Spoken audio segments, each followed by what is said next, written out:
So what happened next? How did you reset yourself? How did you kick on then? Because there'll be a lot of people who've been released. What did you do? Go on, talk us through it the next 12 months. Well, when you get released at that age, not sure if you still do now, but there's like all I think they're called like exit trials. So it'll be nearly everyone that's been released from the under 16s go and play, and you get thrown in an 11v11 with people you never met before, and it's just at some field somewhere. So I went to a couple of them.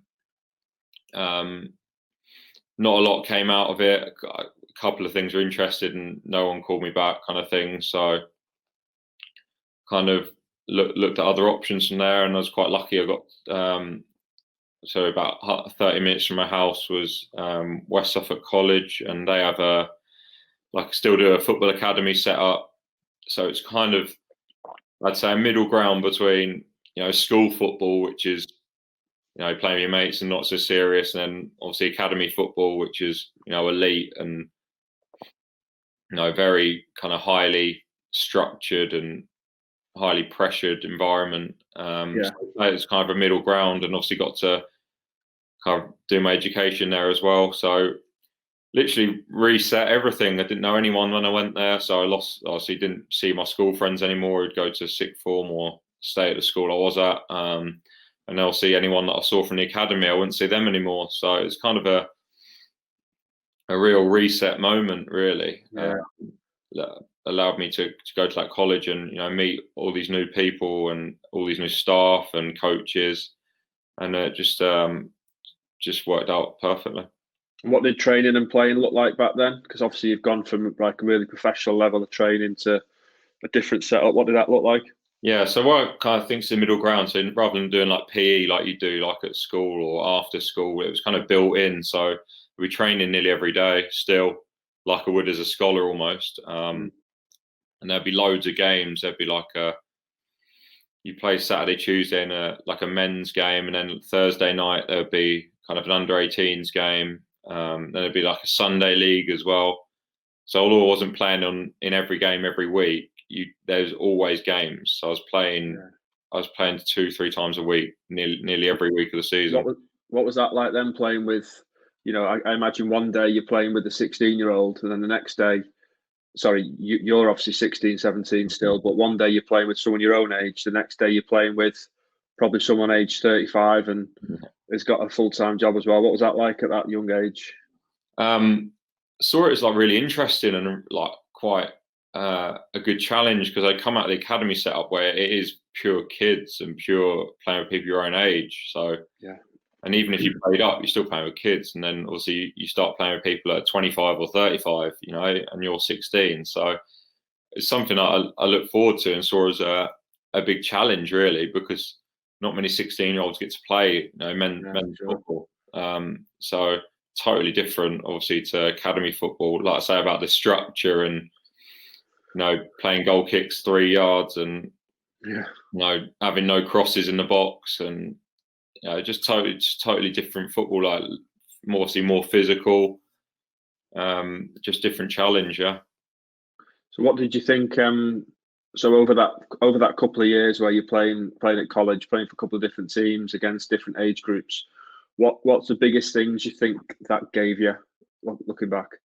Obviously, refound kind of my love for the game, my confidence, having to obviously come out of academy football and to play what would become friends. I think was a big release for me, and became football became more enjoyable again for me. So confidence kind of growing from there. And then having a chance to play with adults and to train every day in a different environment with new coaches. Like I say, obviously not in my comfort zone anymore, because I'd met all these new people, and you kind of, that first day at school feeling when you walk in, you don't know anyone, you're uncomfortable. So it really allowed me to kind of gave me a chance to try and impress new people. I think that's how I saw it. As I was kind of seen as a kid that had come out of an academy, and there wasn't too many of them in the college, so people kind of have an expectation of you. So I think it was something that helped me kind of grow as well, having that, and just like I say, meeting these new people and wanting to kind of show myself in a good light. Yeah, class. And then tell us when you started to get noticed, or you got some more interest. Then once when did it get serious again? I guess. Yeah, it's kind of funny because I actually played in the youth cup the first year and the second year and done well and was playing well and felt like I was at a really good level. So I had some interest in people kind of coming up to me after pre-season games when we play professional teams saying, "Oh, I've heard we should have a look at you and you should come in and train with us and stuff." And I heard this like 3 or 4 times and nothing happened. Literally, just like don't know if the phone didn't ring or don't know. Just, literally, nothing happens. Even though I'd literally seen these people face to face.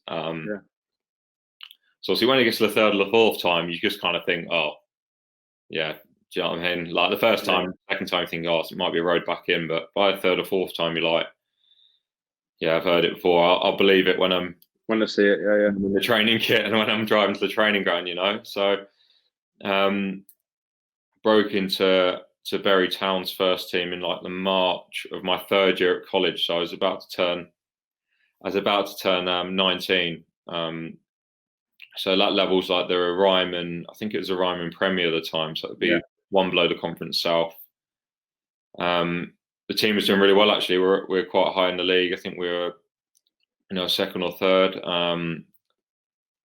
The academy manager at the college was the first team manager at Bury, so he had seen a lot of me, in loads of different games, and the goalie had done well, and he kind of didn't have a chance to really chuck me in, I don't think. And then, we had a few bad results, and we were playing Billericay away. Actually, it was like they were second. I think we were third. It was a really big game at the time, and he just decided to chuck me in kind of out of nowhere. And I think obviously half knowing that people were watching me. Obviously at this time was Charlton Athletic, and obviously the interest was kind of more real. What age are you now? Just remind us. 19, yeah. So 18, 19, yeah, 18, 19, probably just 18, just about to turn 19. So yeah, played away at Billericay. We won 2-1, played really well. Obviously, and to be chucked in one of my first games at that level and to play another good team in that league away from home and to win, it was a great confidence boost for me. And then afterwards to find out people were watching, didn't really know before the game. I don't think they wanted me to know, which I think was a good decision, to be fair. Less to think about, you just go and play the game. You're not worried about what you do or who you impress, so you're just playing what you would anyway. So I think that was probably useful. And then after the game, obviously found out about some interest and played kind of till the end of the season then. And that's when they invited me down for a trial. So funnily enough, where to try and get into an academy setup when I was 11 took about 6 or 8 weeks. To actually, when I trained with Charlton, I was there like 2 days, which was great because I got to obviously feel like what it's like to be back in that environment at a new club. I trained there for 2 days and got to train with the first team. I've just come back off kind of, just pure non-league football for 2 years and obviously playing men's football. But so kind of going academy to non-league men's to then like a first team in League One.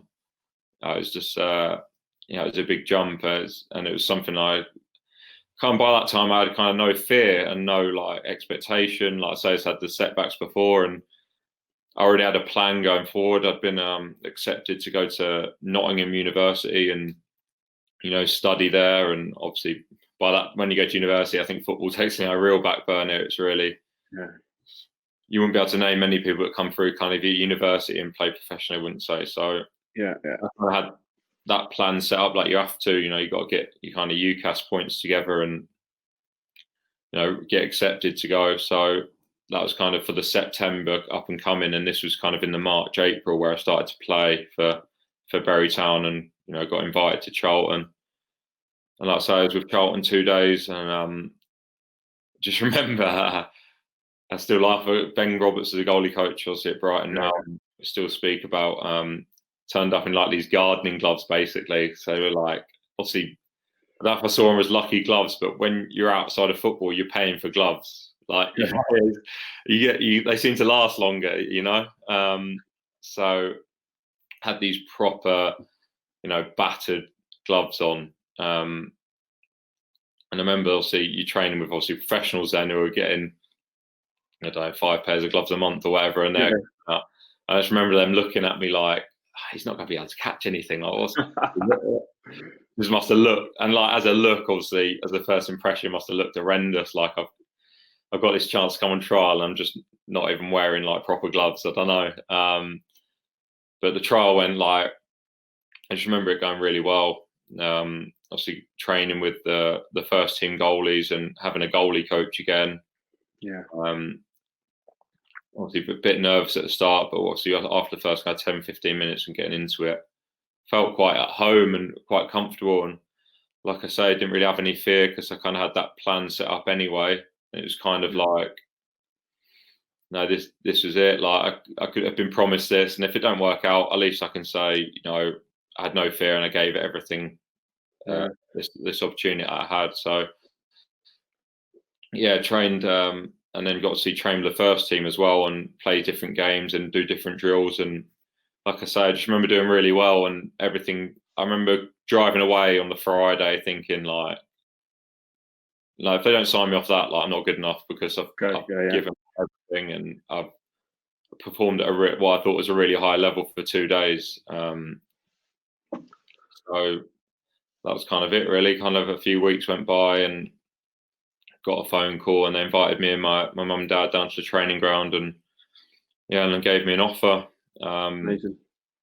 So I was absolutely, obviously, over the moon that I got to kind of pie university a little bit and kind of have back burner, and got to have a second chance at being a professional footballer, which I didn't think would come. Yeah, it's an amazing story, and I'm just thinking some of the lads that we speak to in the England teams, and also just lads in general, when we advise about people going and playing men's football and stuff at a young age, and it not really mattering what level, what league it's in. So just what kind of stuff do you think that Charlton and the other clubs saw in you when you were playing for the men's teams? What were you good at? What was standing out? What made them be drawn to you?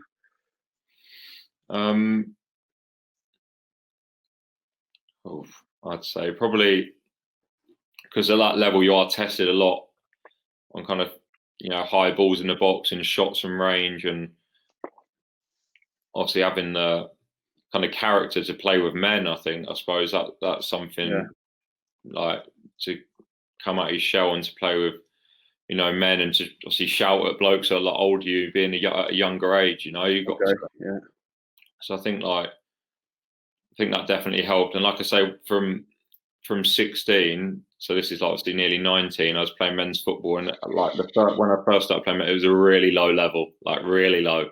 Yeah. Like putting your own nets up that like low, but like from that age, any free kick around the halfway line or closer is coming in the box.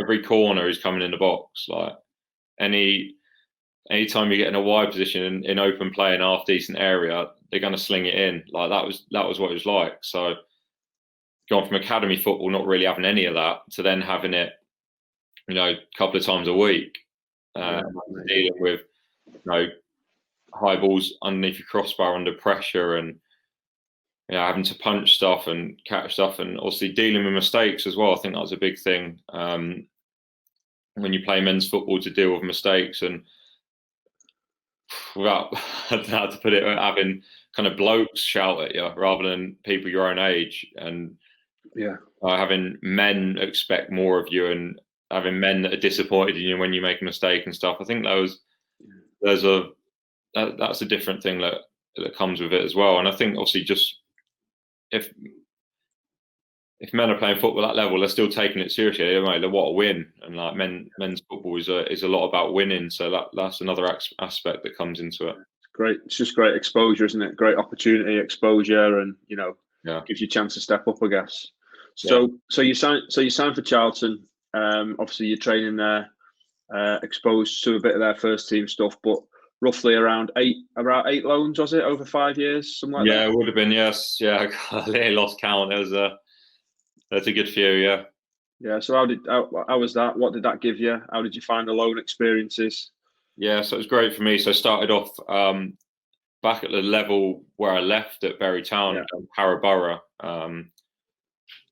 But like I say before about meeting new people and new managers and new staff and playing in new teams, I think for a goalkeeper it's great. You know, you got to deal with different scenarios and play with different players and train with obviously new methods and play in different teams. So I think that's the real benefit. So I went, even though I was going back to the same level, I think now I had Charlton behind me, and obviously got to train there. So I'd only train maybe 1 or 2 evenings with when you're going on loan to a semi-professional team. So having the Charlton training behind me and going the chance to play, men's football still, I think you kind of it became more of a, do well at this level and earn a loan to the next level. That was kind of my thinking, and then try and get as close to Charlton as possible.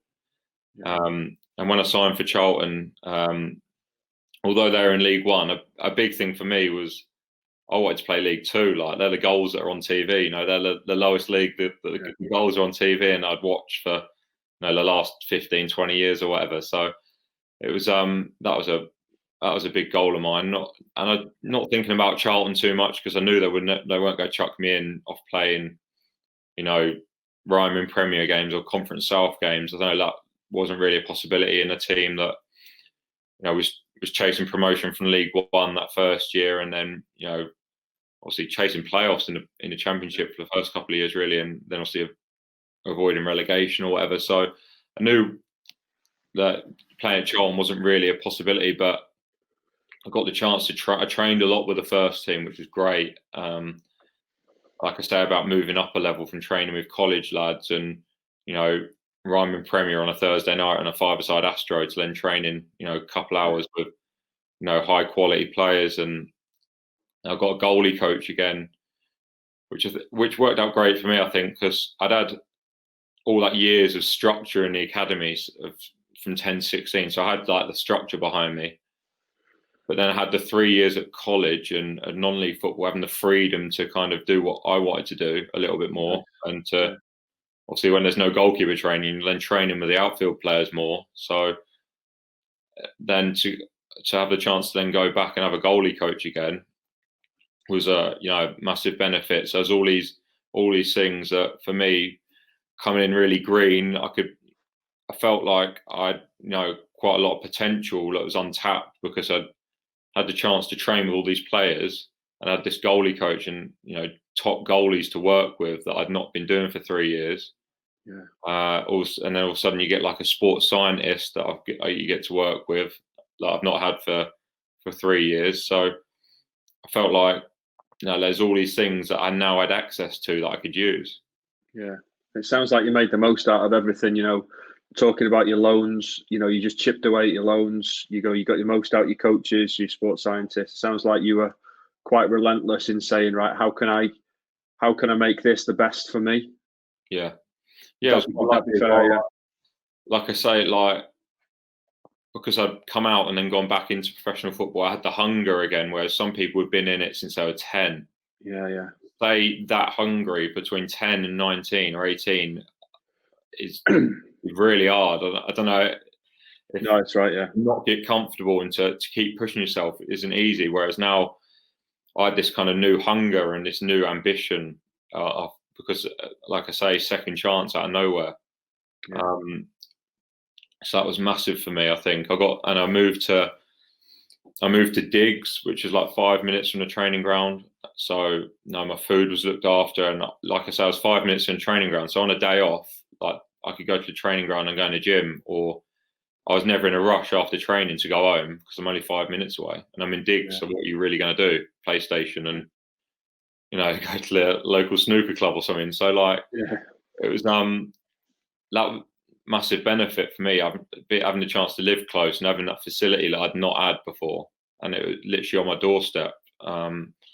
and like I say, like the hunger to use it that I had, that was a massive thing. I think it's amazing. You definitely got the most out of every situation you were in, and obviously about about 8 different loans, which provided so much experience in different leagues. And that you get into the Charlton team eventually, and then you start getting noticed and recognised doing well with Charlton. How did that next kind of stage come about getting like a big move when you were obviously looked at? How did that work out? Obviously, like not that easy, like because I got the big one for me really was York. I got to go to York in League Two. I think we went 19 unbeaten, and the manager then was Jose Riga at Charlton. So I had that good spell at York, and then when I went back to Charlton, he'd been sacked, and there was a new guy in. So I'd been doing really well February, March, April, May, and all the reports going back to Charlton would have been really good, and he'd have been the manager. And then all of a sudden, come June, July, he wasn't the manager anymore. Yeah. So obviously a new manager comes in. And actually play some championship games that year in the first half of the season. I think Stephen Henderson, I think was the goalkeeper, got injured, and I got a chance to play championship football, playing off the back of playing at York. And then obviously that first half season we didn't have some great results. A couple of obviously less performances, and obviously the gun was at my head really, being Henderson kind of got back fit, and then we had a couple of bad results. So without really realising at the time, I think when a goalie's only injured for a few games and you're a young one up and coming, you've got to have a real good impact on the results at that time to kind of stay in and keep hold of the shirt when it's not many games, because it's the established goalkeeper at that level. So he kind of got back in the team. Then the January came around, and the chance to Bury came up, which is League Two again, which in my head is a little bit disappointed because I'd just done really well at York, and then I'd played championship games this season. Yeah. So I didn't have the fire really to go to League Two again, but it was either play football or not play football, and Bury were pushing for promotion, and there's a chance to have that feeling, because we missed out at York. We lost over 2 legs in the playoffs, so that was a big driver. And like I say, just playing games, I thought that gave me the better opportunity to then play the next season. So next season comes around, and a similar thing happens really. I play a few games, and then bad results, get dropped. Then the manager gets sacked. New manager comes in and wants to play the other goalie. So then kind of stuck again, whereas now I'm kind of more of a number 2 because I've done well again at League Two. So now I'm more considered kind of a number 2 and expected to kind of wait my chance. So then, luckily enough for myself, like another manager gets sacked. Like, listen, chaos at the time at Charlton, managers in and out, like you wouldn't believe. And then this next manager that came in was Jose Riga, who would have hopefully, obviously, only heard good things about me, because when he was last in a job, I was at York. So kind of when he came in the building, immediately I kind of smelt a chance for myself, because we were nice. Relegation zone. We were struggling, and I thought, this guy's coming in. It's not a guarantee. I'm still work my as hard as I can, and that's what I did when I was out of the team. Now I spent that time. You can work harder, because you've not got to keep your legs fresh for Saturday. I think that was an important thing for myself. That was a big driver. You motivated to play. So I did everything I can, like gym wise, and I felt tired, and I didn't want to, it's easy, you can have the team on a Thursday might train a little bit down, and Friday training's a bit less because the team are ready for Saturday. And on a Saturday, you don't play either. You just do a bit of a warm up, and then Sunday you're off with the lads. Yeah. So that's the week's gone. I didn't want to waste time. Yeah. So I didn't want to see that as wasted time, So when obviously Jose gets appointed, I really smelt like I could now have an opportunity, and I kind of kind of had a new belief in myself around that. And then, not sure how long he'd been in the job, but he chucked me in and away at Brentford. And we got a result and I played well. We won 2-1. And that was it. I played till the end of the season from there. And like I say about, having an impact in your team and having results, like that first result going my way, I think helped, no doubt, get his trust in me and showing that I could play at that level. And kind of went from there and strung together some good performances, and we got relegated quite early in the end. But I think when you're playing at a good level, and I felt confident in that team, even though the results weren't good enough. So because we were that far adrift, although we had turned results, it was never really going to be enough. So I felt in a really good place. And then going into the summer, I was kind of thinking, if I stay, I'm playing League One football, a club expected to get promoted. And if I go, I want to go somewhere where, a good opportunity. And that's when obviously Burnley came in for me in that summer. Just been promoted to the Premier League. Knew I wasn't going to play,